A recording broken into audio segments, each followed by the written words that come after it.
In the lineup for Texas A&M is really what stands out, right? Like, there's a fear factor 1 through 9. There's not one part of the lineup that's lagging a little bit. They've been pretty consistent for a good chunk of the year. It's been fun. Kennedy Powell is the leadoff for Texas A&M.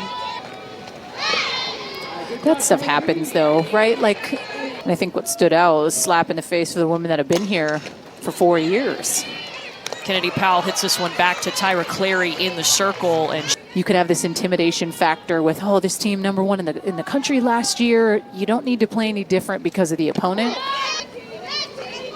The best batter when it comes to average in this Texas A&M lineup, 450. She's also reached base in the last 20 games. That's a career high streak for her.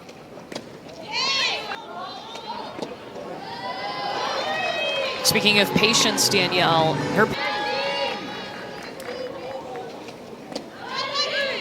and she keeps nibbling that outside corner, and that to me is a bit, right? Understanding against a team like this, if I give up too many free passes, eventually I'm going to get burned. I have to find a way to adjust. But back-to-back free passes for Tyra Clary. Clary has thrown 7 straight balls as Mac Barbara, the DP, steps up. Last couple weeks, that LSU series, 5 RBIs. You look at that Missouri series, 5 RBIs. Like, those are little things that stand out, what you expect of someone like Mac Barbara, especially in SEC play. Barbara hits this one towards the right side. It pokes through out to right field. 1 run is going to come home. Speaking of RBI.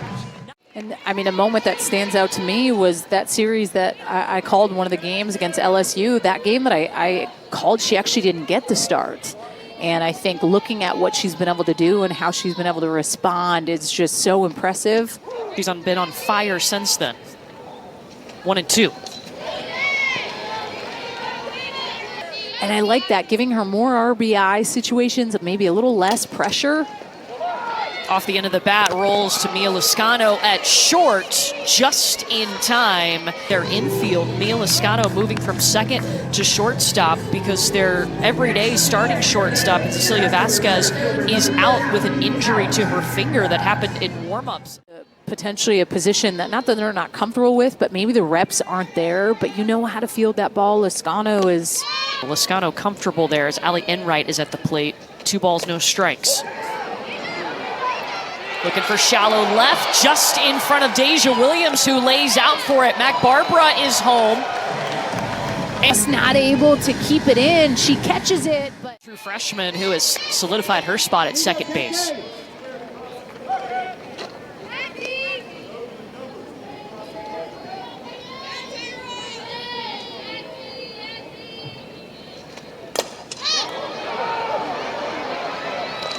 DeMitt caught by Maddie Hayden in through not only this game but the rest of, you know, conference play and into that tournament. I think that can help them because it's, you got to stay above 500. You want to make a postseason push if you can. 1-1, and the bunt goes foul. In Tuscaloosa. Bittersweet because she was facing a lot of players that she coached. And probably when you think of Alabama softball, you think of Coach Habits and obviously Coach Murphy and a lot, but man, she was special there. Gabby Stutz pulls it to KK DeMitt at second, and it's 3 up. Just all gas, no brakes. Yeah, it's really fun to talk to her. Grayson Coleman leading off this inning. It's 8-9-1 for Texas A&M due up. That. This will be the 7th pitch that she has thrown to Eshte.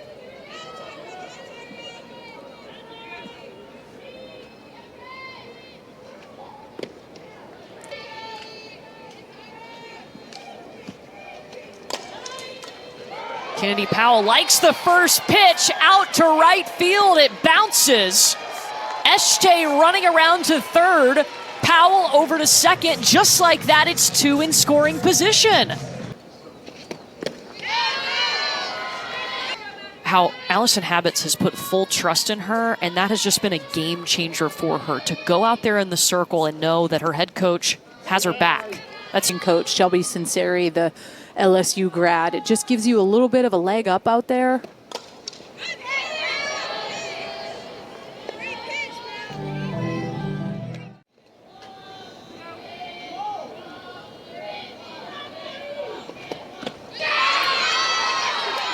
Ice water in her veins, comes in and strikes out Amari Harper.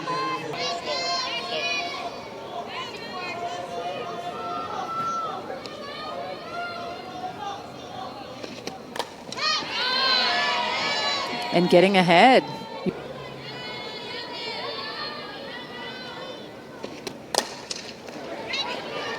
Hopper, Gabby Stutz at second, and Mallory Wheeler, the true freshman. Lock in and adjust AB to AB when it comes to that, especially with how many lefties they really do have.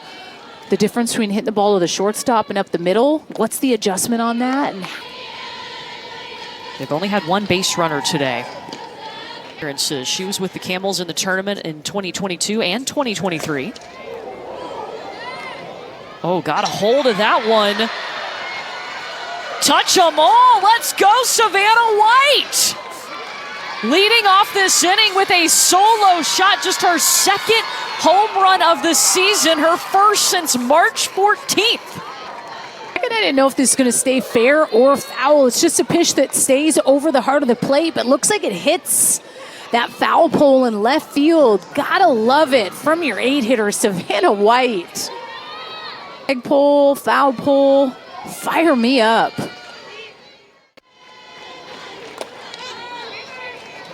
Milascano, first pitch pops up to Kramer Echte in left, and that's the first out of the inning.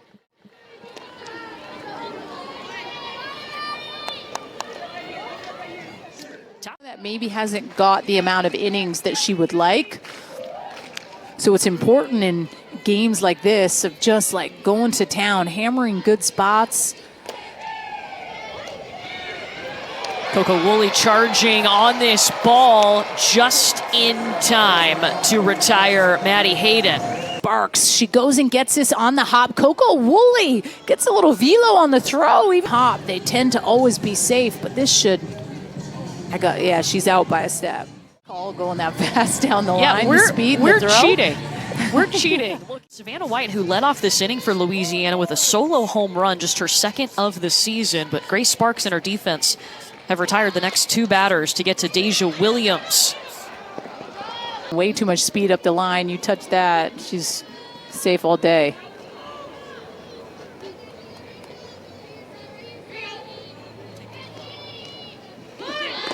True drop spin rotation. You have to trust your defense. Coco Woolley, once again, showing why she plays shortstop, because she's pretty good at it. So the sleep and the recovery. Mac Barbara, underneath that softball, bounce it off the scoreboard. Get the howdy hat.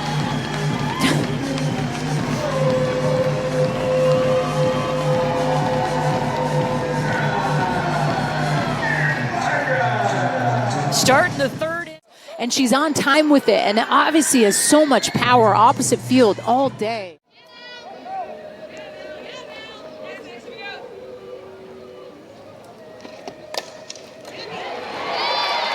Woolley right past Gabby Stutz at second.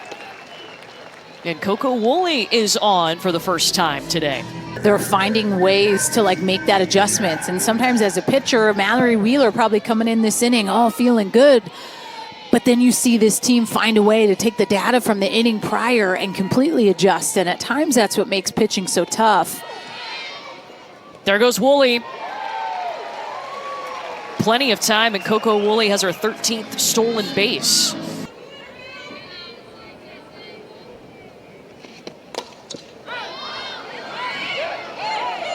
Enright popping up into foul territory. Emily Smith underneath it for the out.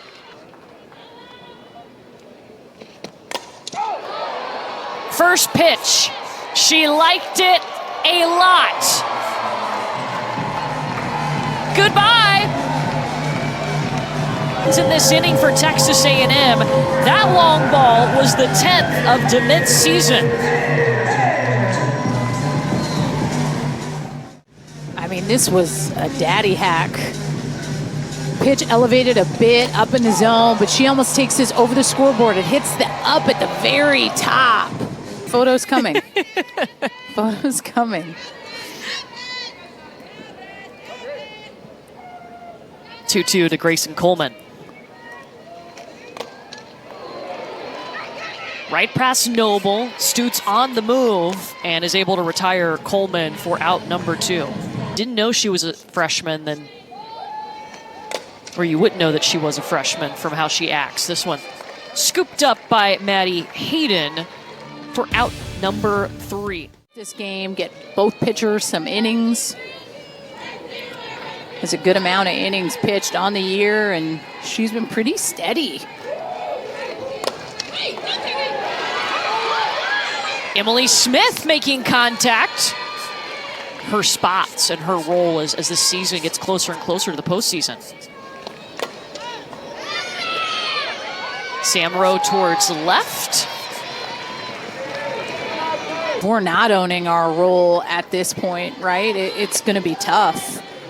And this season is...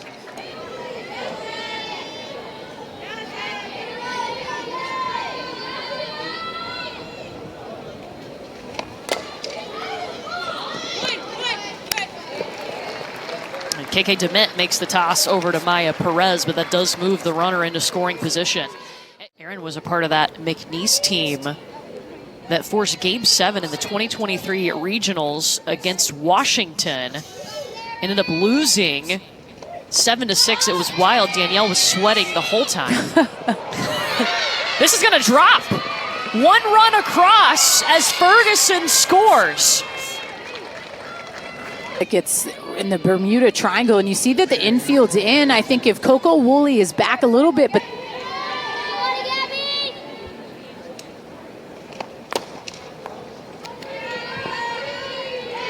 relieving Grace Sparks, who got the start tonight.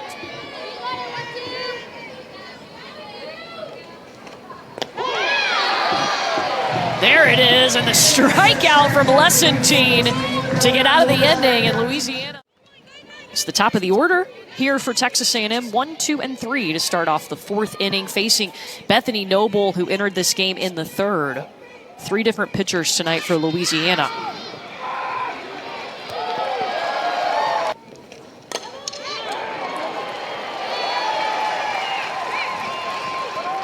Amari Harper gets that ball fair, has to go back to first.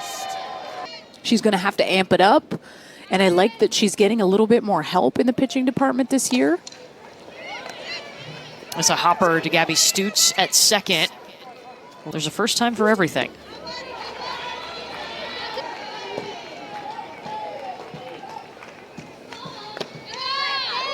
It's in the rule book. You should get the top of the sternum and you're able to get down by the knees. And at times you're not seeing umpires always give that. At times seems to be a little bit harder game for the pitchers right now. Allie Enright stepping up to the plate. Bases juiced. Ball two. Bethany Noble came over from Seminole State, which is a JUCO in Oklahoma. She went to the JUCO World Series with that program.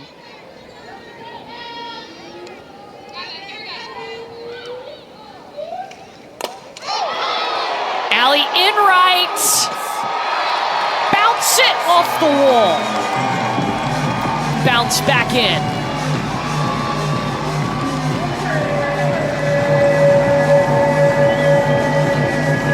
The grand slam for Allie Enright.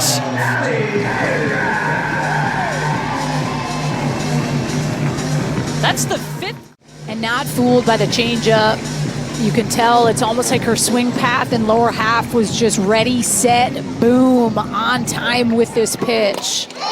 Dead center. Got one out, just trying to get out of this inning. Get your team back in there. Try to get something going offensively.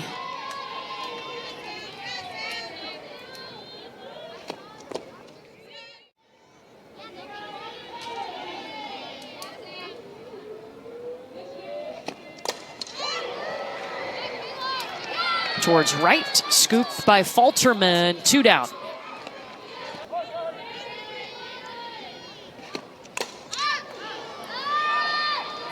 Griffin pops up. And Stutes just continuing to roll and then bringing in the lefty. Getting to shut the door here for Texas A&M. The senior, the leader of this pitching staff. And Emily Kennedy, it's been really fun to watch her over her career develop into who she is today. And Trisha Ford, she really does exude when she's out there, and that's the most important thing for a pitcher, is that level of confidence that you carry around the circle.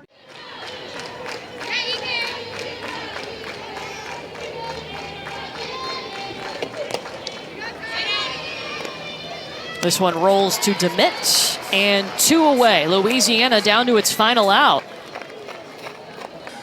To be like on for 14 innings, but to come back and do this after the run roll, Courtney, you're spot on. I mean, just all the key components working, pitching, the big bops, and just the consistency from the lineup for me is what stands out the most.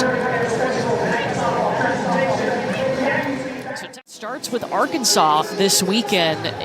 We're going to learn a lot in the next couple of weeks heading into the postseason.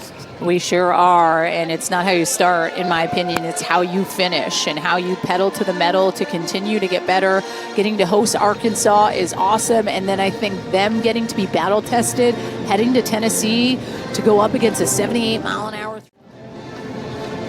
Well, Texas A&M back at home and feeling very comfortable on Davis.